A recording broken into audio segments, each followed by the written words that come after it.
The dense forest stretched out for miles, an ancient expanse of towering trees and thick underbrush where light barely filtered through the canopy above. It was the kind of place where silence enveloped everything, an almost unnerving quiet that whispered of forgotten secrets and the untamed wilderness that had flourished here for centuries.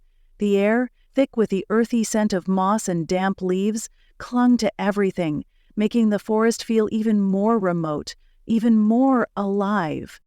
Jake Matthews, an experienced wildlife conservationist, had spent the past few years overseeing the protection of this sanctuary, a secluded haven for rare and endangered species.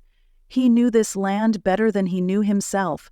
Every path, every creek, every rustle of the trees held a story. But today, there was something off. He walked along the narrow trail, his boots crunching the dry leaves beneath him. Beside him, his dog Roxy, a large German shepherd with a coat as dark as midnight, trotted silently. She had been Jake's companion for years, loyal and strong, with an instinct honed by countless hours in the wilderness. Roxy had always been dependable. Until today. The trail curved toward a small clearing, a favorite spot where Jake often stopped to take in the beauty of the forest. But today the air felt heavier, as if the trees themselves were watching him. Roxy, usually eager to explore, was lagging behind, her body tense, her ears perked up. Jake paused and glanced down at her. She wasn't acting like herself. Her fur bristled, her eyes were darting nervously from side to side, and she kept sniffing the air, her tail low and still. Jake crouched down to her level, running a hand through her fur, trying to reassure her. "What's wrong, girl?" he muttered, but Roxy didn't respond, only continued to stare intently into the forest, her posture rigid. A distant sound echoed through the trees, faint at first, like the soft crunching of leaves underfoot. Jake stood, alert now, straining his ears to catch more of the sound. There it was again, closer this time. The forest was quiet, save for the occasional call of a bird or the rustling of wind through the leaves.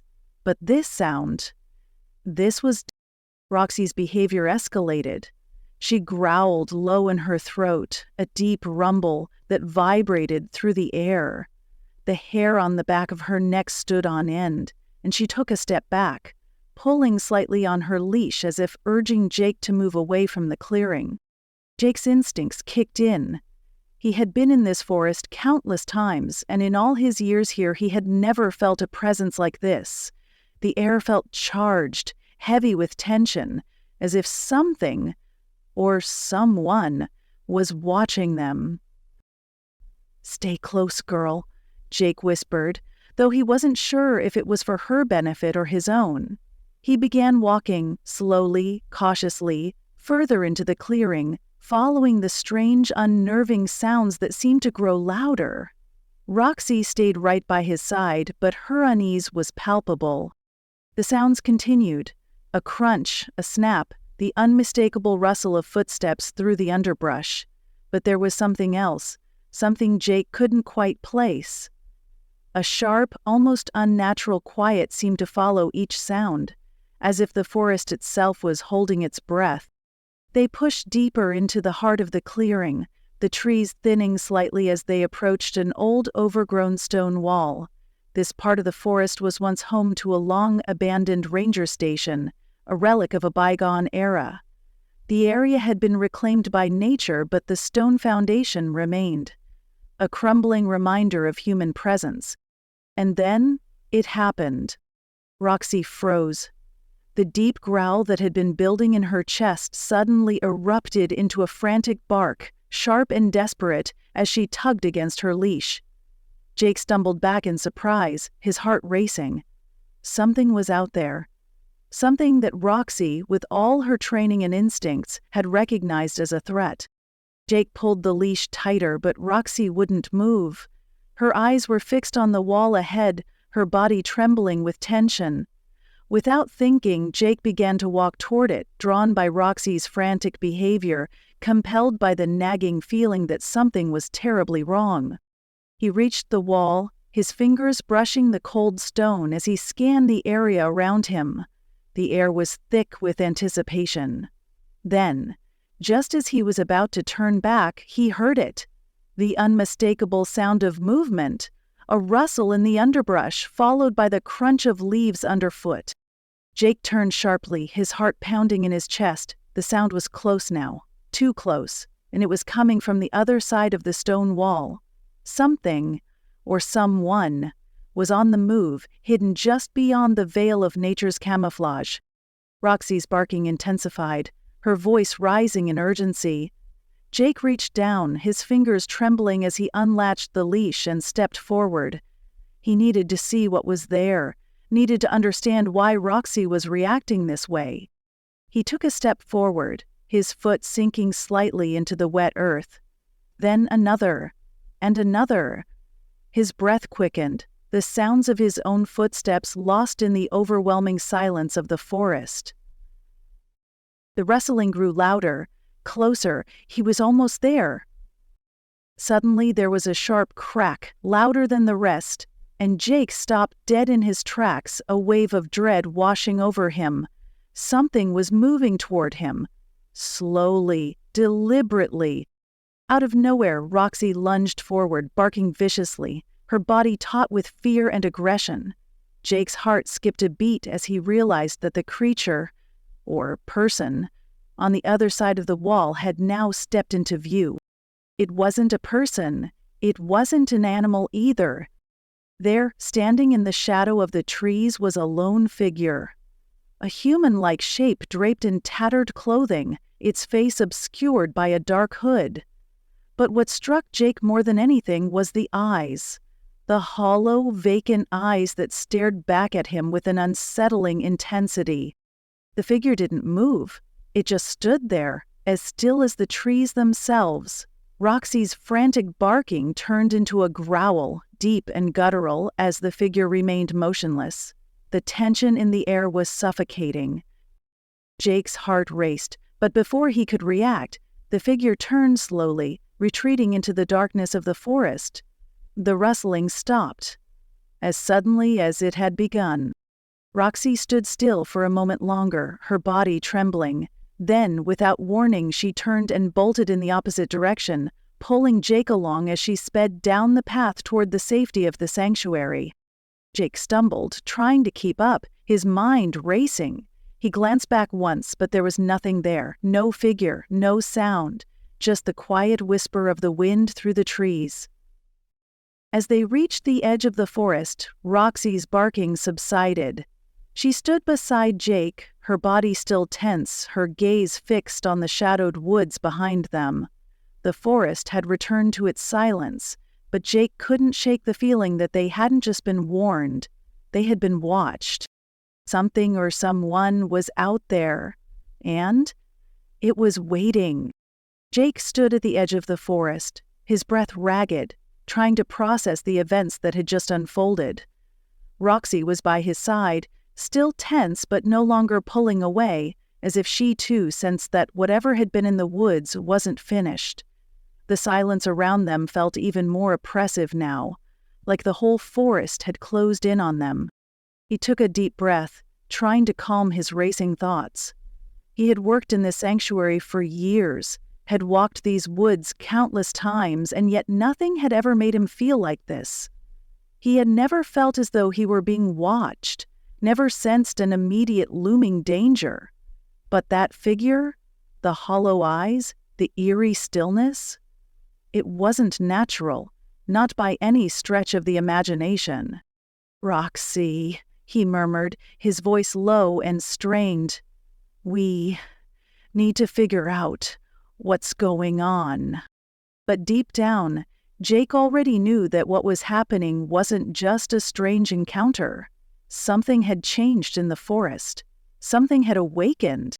They started walking back toward the ranger station, the familiar trail now feeling unfamiliar, twisted.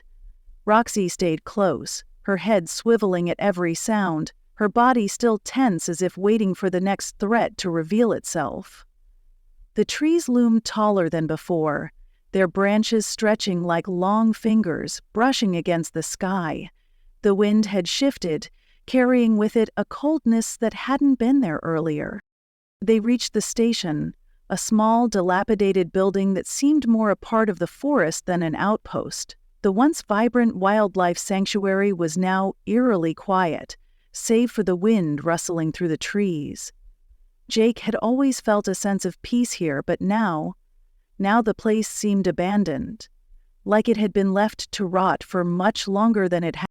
Roxy's unease was palpable as they walked through the half-rotted wooden door.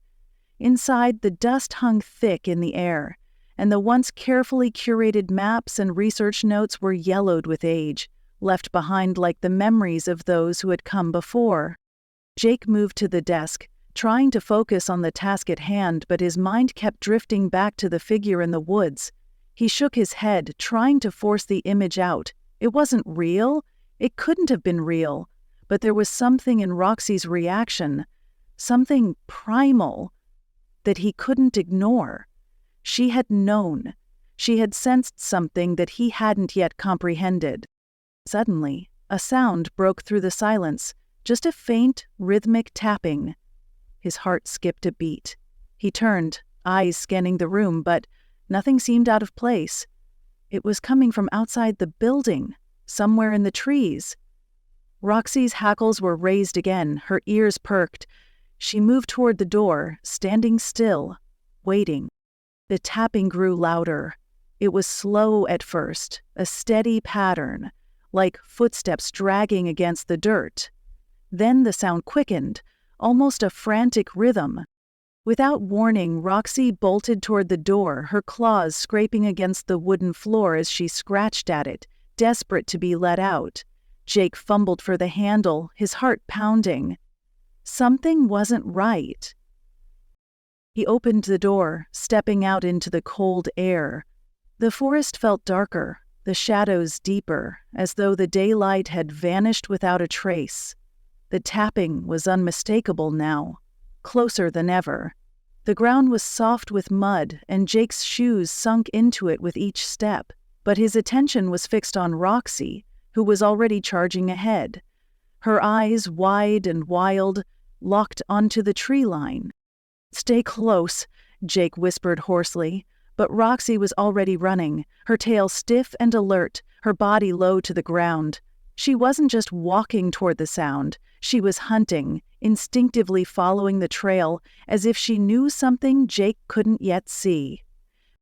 Jake hesitated, his legs trembling with a mixture of fear and urgency. He had to know what was happening. He had to find out what had made Roxy react like this, what had made the forest turn so cold, so unnatural. He followed her, moving faster now, the crunch of leaves and the squelch of mud beneath his feet steady and loud in his ears.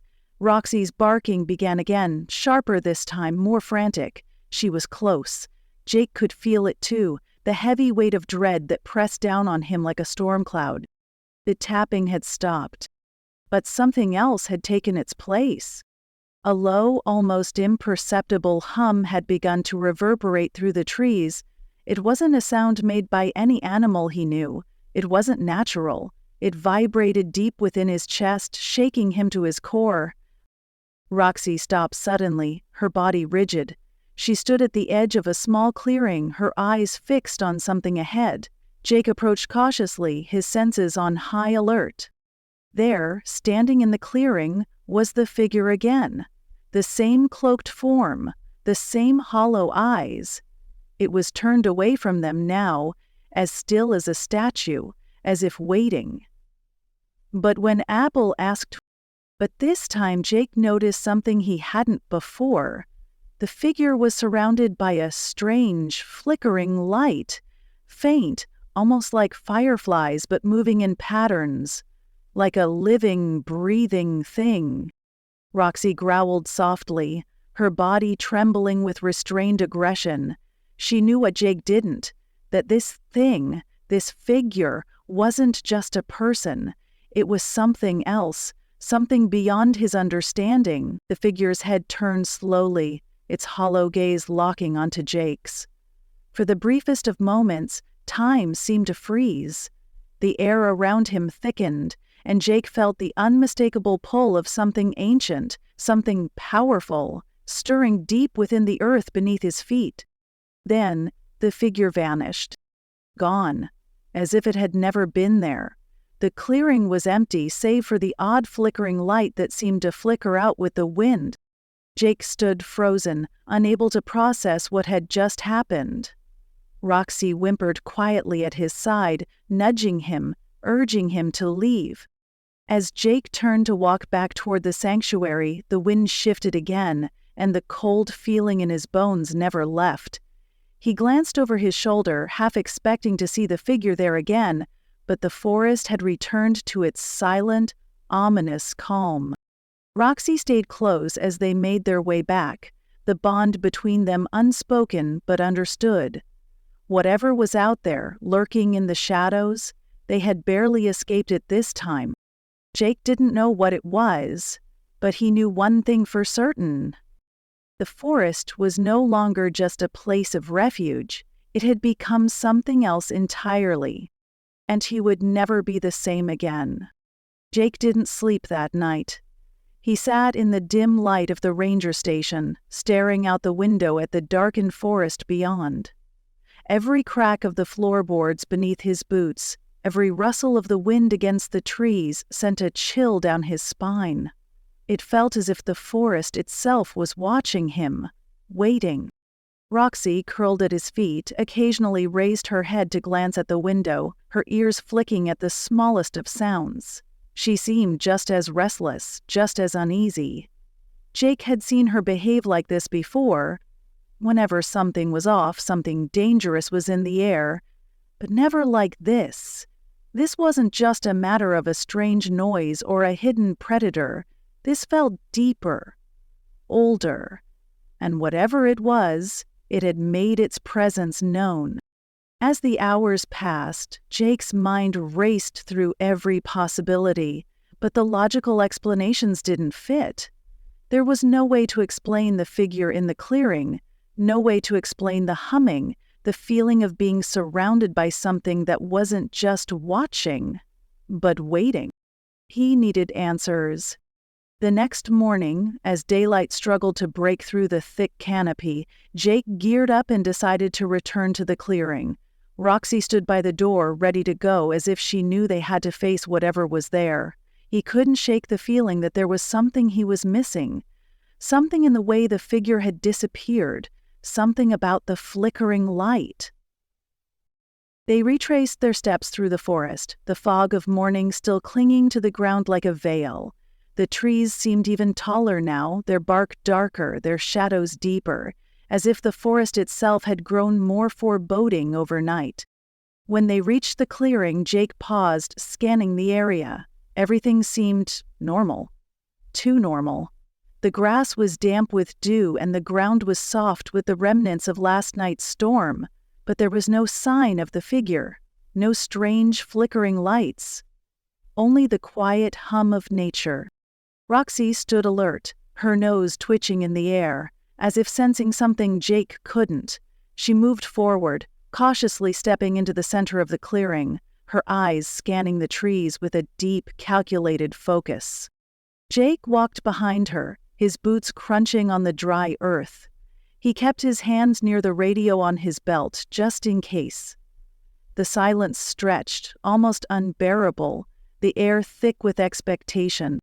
Then, as if triggered by an unseen force, the ground beneath his feet shifted. At first it was subtle, just a slight tremor, like the forest was breathing.